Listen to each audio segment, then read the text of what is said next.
a bit of sort of like a dashboard. Is everyone having problems able to hear this okay? We'll attempt to select slow and deliberately. On the right hand side there's also a little chat box where you can chat and ask questions at any time throughout the session. At the end of the session we can do live questions if you want to, but you can chat at any time. If you'd like to ask live questions at the end, you certainly can. Around this particular topic. So without further ado, I'd like to welcome you today. Our guest speaker today is Claire Lavin, an instructional designer and product manager with over a decade's experience in communications and digital education. She's armed with degrees in arts and communications and multimedia and is passionate about adult learning and digital education. With strong skills in content development and project management, she knows how to design e-learning that engages adult learners. So without further ado, I'd like to welcome Claire. How are you this morning?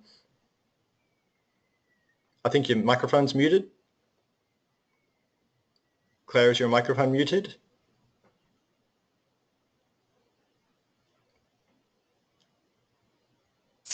There we go. How are you, Claire? Okay. And just to prove that we're real people, we have left our webcams on. Hi Mark, thanks for the introduction. So today I'm going to be talking about some learning principles that we can apply to e-learning, specifically for the aged care sector. I hope you can all hear me. Please let me know if you can, if you could just send a quick message. As Mark mentioned, I'm a product manager and instructional designer at Learning Seat. So without further ado, let's get started. Okay, so what I'm going to talk about are some key principles. Now, a lot of these key principles apply to any e-learning, but I think that with the aged care sector, we're dealing with a very particular industry. We've got culturally and linguistically diverse learners. We've got varying levels of literacy, multiple sites, busy environment, very distracting. So I think in this kind of environment, that engagement with online training becomes even more important than normal. But how do you create training that's engaging and interesting? How do we get learners to see what's in it for me? How do we motivate workers to do compliance training when they can't see the big picture? Accreditation, training, it's linked with funding. And how do we do all this while bringing home key service delivery principles like consumer-directed care, or bring home the importance of standards like the community care or home care common standards? I mean, let's face it, e-learning has a bad reputation. That constant clickety-click is tiring. A lot of courses don't work, they don't engage because they just don't require any interaction. They're a passive experience. Screen after screen of text and boring images doesn't engage, and more importantly, it doesn't result in any meaningful behavioural change, which is the ultimate goal of e-learning. So let's look at the principles in a little bit more depth. Okay, number one, tell a story. Why do stories work? Well, you know, they work because we're raised on stories. I mean, we all have stories that we go back to when we meet with family. You know, you're sitting around at dinner and the same stories come up, the same tales. Narrative works. And it works because we're naturally drawn to narrative. After all, stories are a part of every culture. When you think about it, we've been raised on stories. Stories are the way we learn. I know in my family that we had a great uncle who lost his thumb many years ago, and my parents got so much mileage out of that. It was a cautionary tale in so many different situations.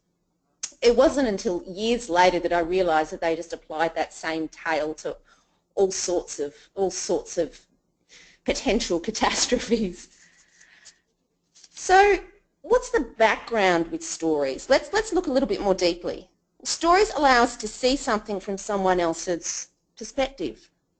They allow us to experience risk and see consequences. And ultimately, they help us make sense of information and process it. Helps us to work people out. When you think about it, you go on a first date, you're at an interview, the subtext, that question at the start is always, what's your story? What's your background? And stories help us learn and understand other people. And there's also research to back this up. Use of stories in e-learning is backed up by a 2012 study in particular. The study compared learning outcomes for an online course using a storytelling approach with an online course that used a conventional approach. And the results indicated that the learners who did the storytelling course reported much better engagement. So how do we apply it when it comes to e-learning? Well, at Learning Seat, there are a whole range of ways that we do this. We use scenarios, narrative arcs, character viewpoints, multifaceted characters. We convey story through dialogue, all sorts of ways that we can do this. Here's an example for you. What I'm showing you here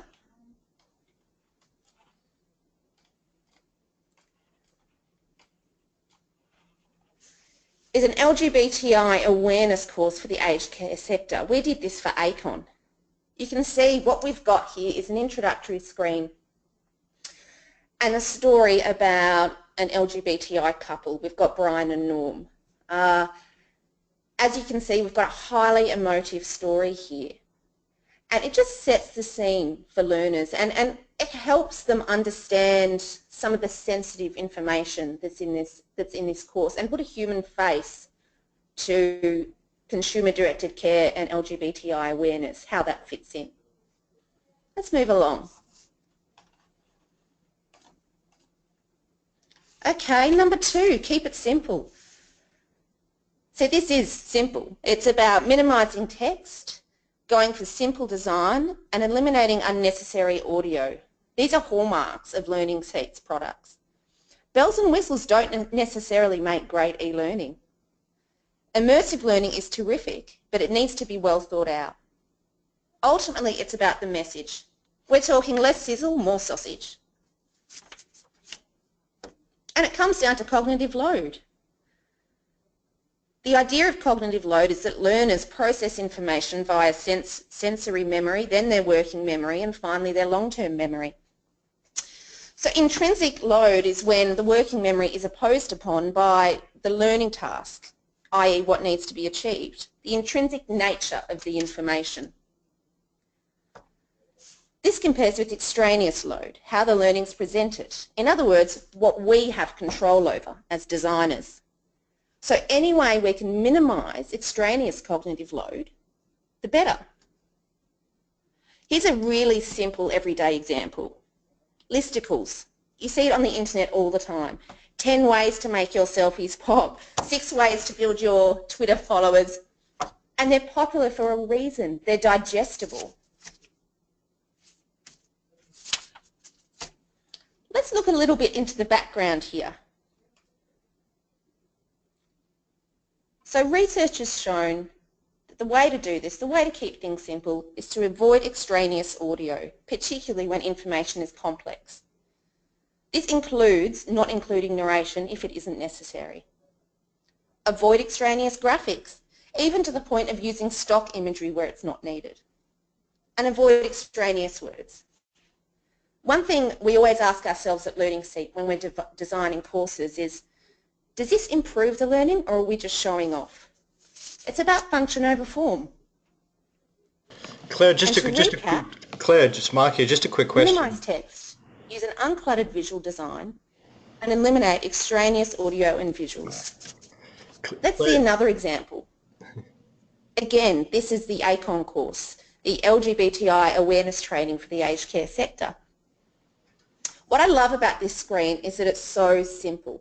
And what it's done is taken really complex statistics and it's distilled that information into some really simple graphics. Now you can't see this, but these graphics are interactive as well. So users can just roll over each of the icons and get more information. It's a really simple, effective way of getting complex stuff across to learners. Number 3, keep it relevant. This is about making learning experiences that are relevant and authentic. And for e-learning, this means mimicking the work environment as much as possible. And this applies to text content as well as images, video, audio.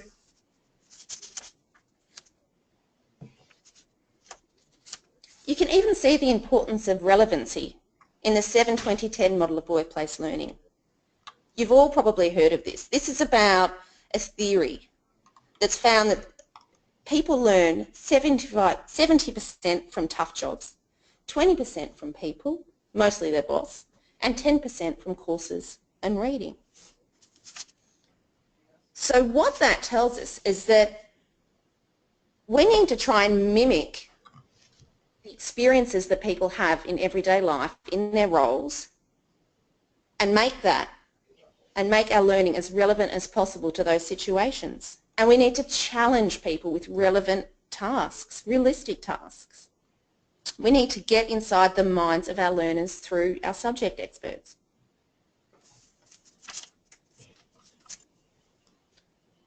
So just to recap that one, at Learning Seek, to keep it relevant, we always mimic the work environment, and certainly for our aged care courses, that's about having aged care centres in the courses, for example. And you also need to create real-world situations and challenges. And I'm going to give you a couple of examples in a second. So this is an induction we did for St Ives, an organisation in the aged care industry. What we have here is a really simple interactive menu. This is used as the basis for the navigation for the course. And as you can see, it's actually a retirement village. So learners can make their way through these key points in the map. And each point has a related topic. Really easy way to make things relevant. Here's something that might resonate even more. Okay, so this is the EEO course, Equal Opportunity in Employment course, in our Care Essentials suite. I'm going to press play on this video on here because what we've got is a screen capture of how this learning check works. Just bear with me. Now, as you can see, we've got a scenario here that is set specifically in an aged care facility. And the learner's asked to make a decision. Let's see what happens. There we go. So the learner makes the decision and they get feedback immediately.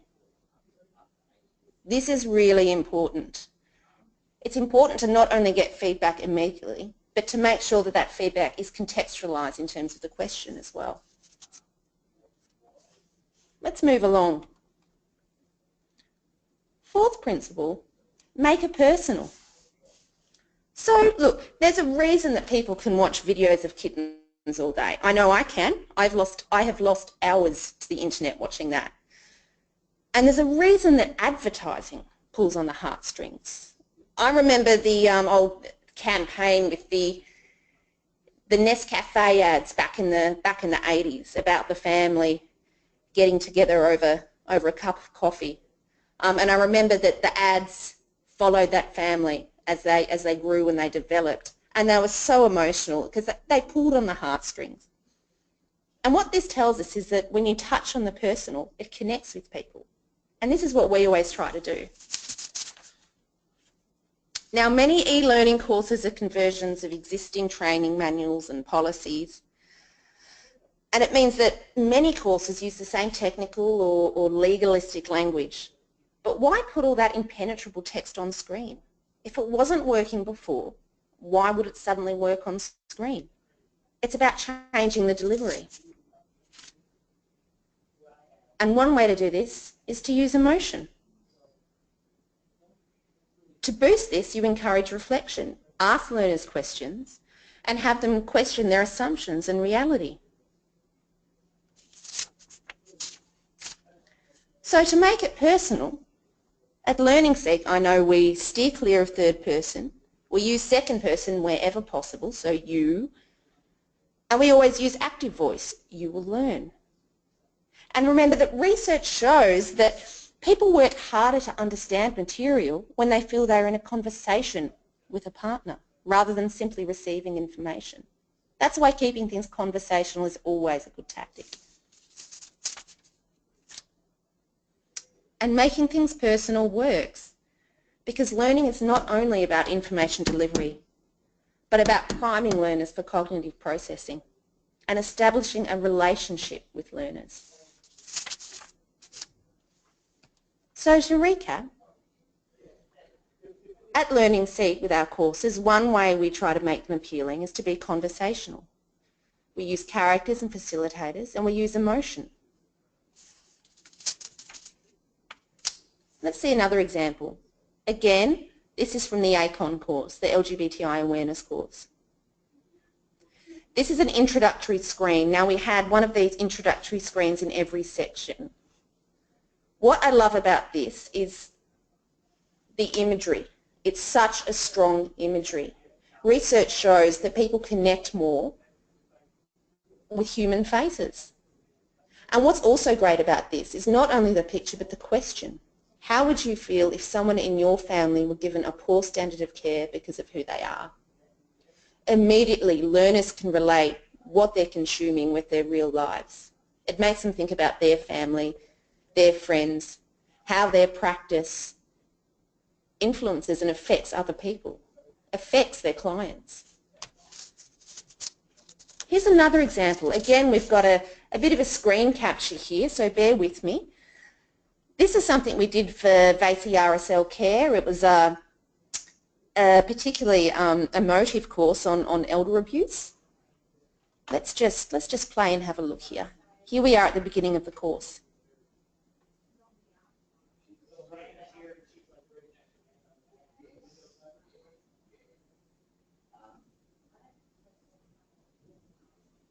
Here again we have some really emotive messaging. And I'm not sure if you can hear it, but there is some beautiful string music in the background. Rather than just getting page after page of text, what we have is something that connects and resonates with people on a personal level.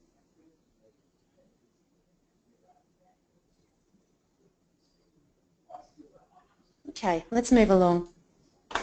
Number 5, prompt decision making. So at Learning Seek, we always try to prompt the learners to make decisions. After all, this is what people have to do in their jobs and their roles every day. And it has consequences for other people. Indeed, in aged care, it can have life or death consequences. The thing about decision making as well is that it engages learners cognitively. It gets them thinking. As I was saying earlier, lots of clicks doesn't necessarily make engaging learning. But creating activities that sees learners making a decision gives them that opportunity to experience risk and see the consequences of a decision, but in a safe environment. This is essential. Ultimately, it's about helping people learn in the same way that they do in real life.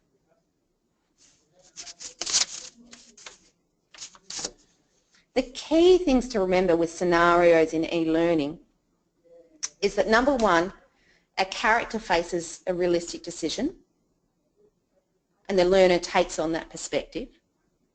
2, the learner makes that decision. And 3, the learner receives immediate contextualised feedback, seeing the consequences of their decision. And it forces learners to apply mental models. Let's look at a final example. Just some research here.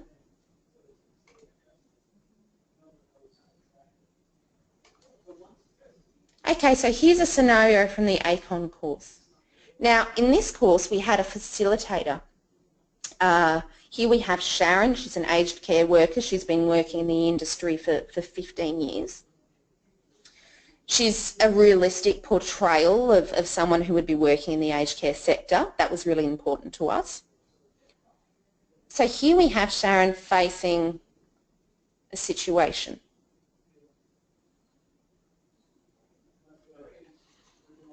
So the learner reads a scenario, moves along,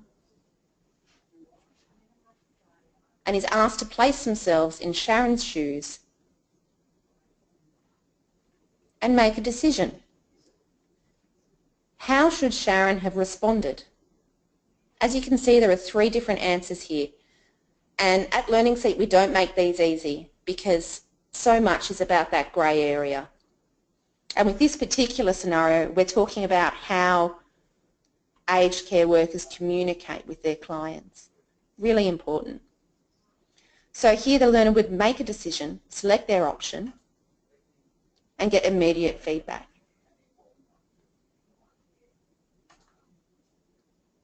So I'm going to recap now. Number 1, to make engaging learning, tell a story. Number 2, keep it simple. 3, keep it relevant. 4, make it personal. And 5, prompt decision making. Now, as I said earlier, these are principles that can be applied to all e-learning. In fact, I could list you another 5 principles. But I do think that these ones are particularly important when it comes to the aged care sector. So that's it for me and the formal part.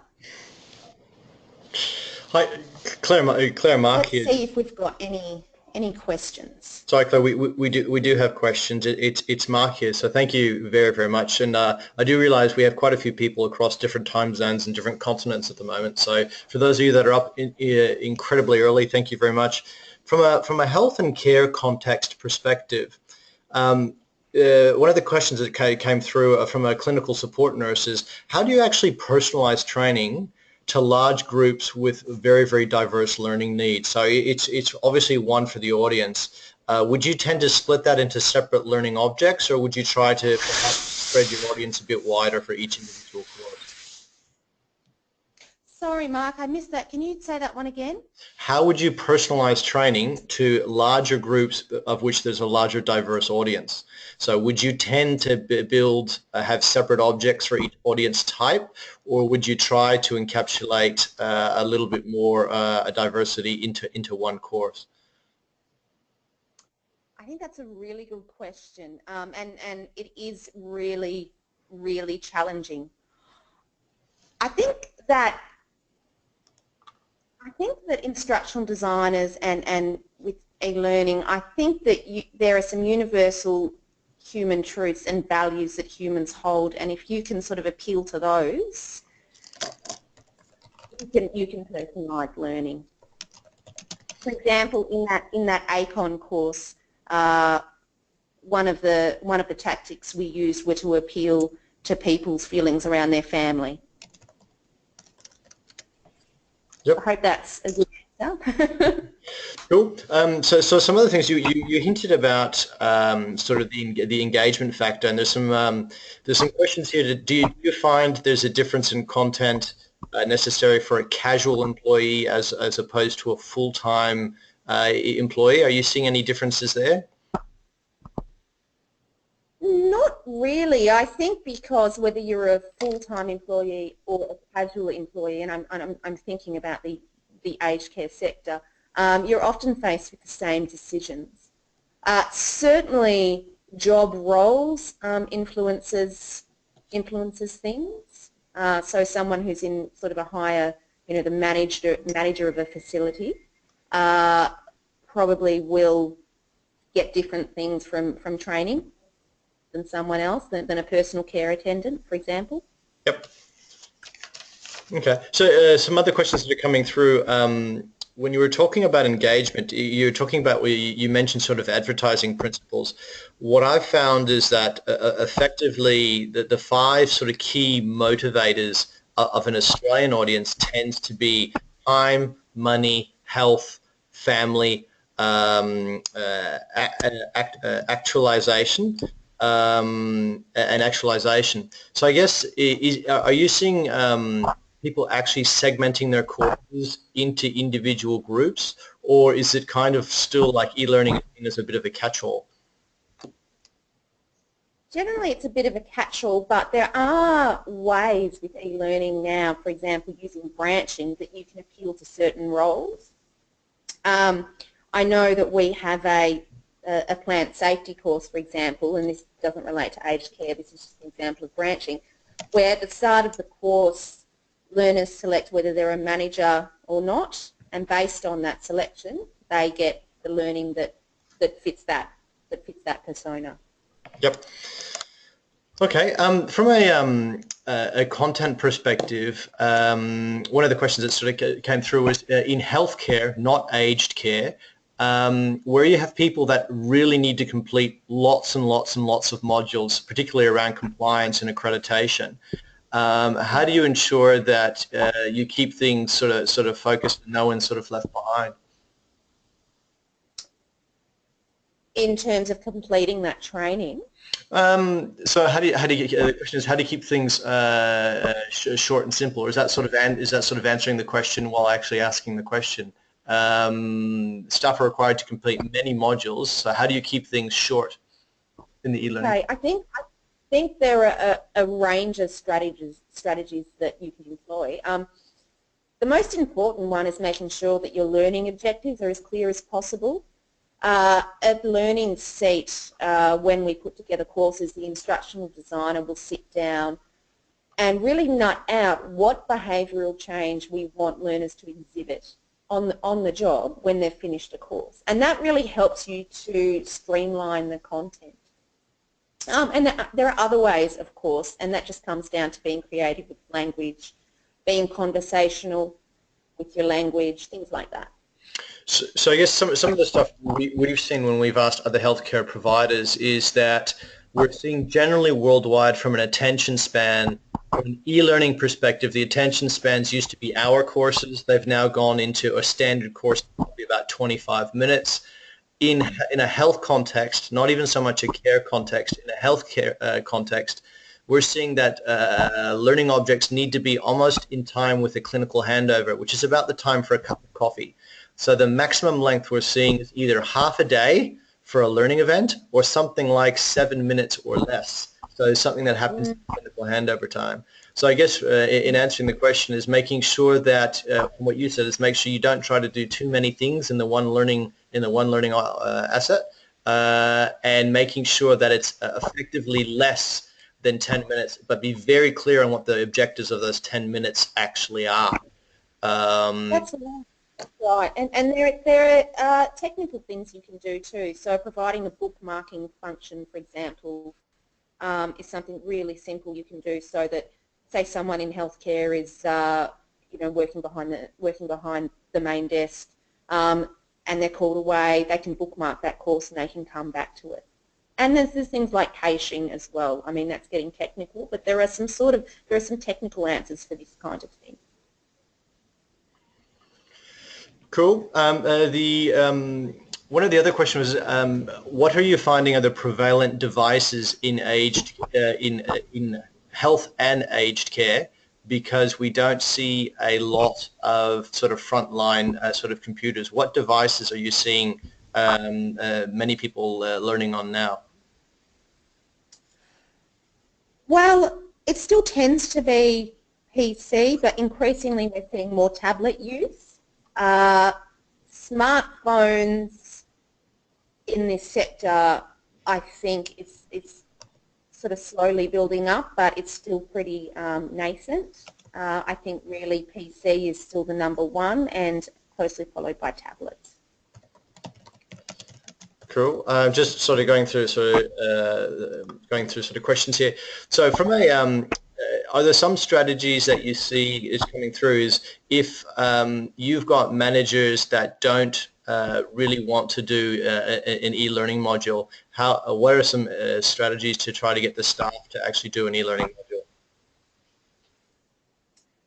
That's an interesting question. I actually wrote an article on that recently. Look, what's number one is just emphasising the consequences of not completing training. It could be reputational damage. It could be legal negative legal consequences. And in fact, you know, in healthcare, it can be life or death. It really can be. There are other things you can do. There are some sort of simple rewards. I know at Learning Seat we actually have some very simple rewards for people completing their compliance training. Another thing you can do is sort of institute a campaign, a learning campaign around your compliance training. So you could attack, say, EEO in January and sexual harassment in February, and have something throughout the year. It keeps people engaged, and it sort of prevents that learner fatigue that we all feel when we have to do training at times.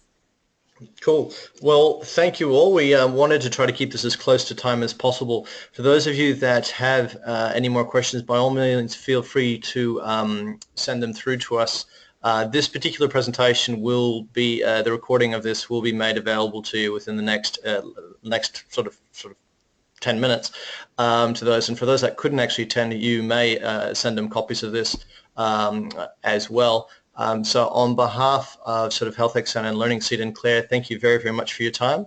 And for those people that want to reach out a little bit or are considering going down the path of looking at different models of engagement in the health and care space, by all means, feel free to reach out to myself or Claire. If you have a project that you're thinking about doing and you're having to decide whether what method of blended you're going to apply, by all means reach out. We're more than happy to give you a few tips and tricks around that. So without sort of further ado, thank you very much. But one thing before we go is for those of you in the health and care space, our next presentation will be on the 4th of August around benchmarking. And what we'll be talking specifically around is how you benchmark your learning and your funding between care organizations and how that's actually quite dangerous. So we'll make sure we keep you up to date when that's actually coming. But without further ado, if there's no more questions, we'd like to sort of sign off. And Claire, thank you very much for your time this morning. And thank you to everyone else as well. Cheers. Thank you.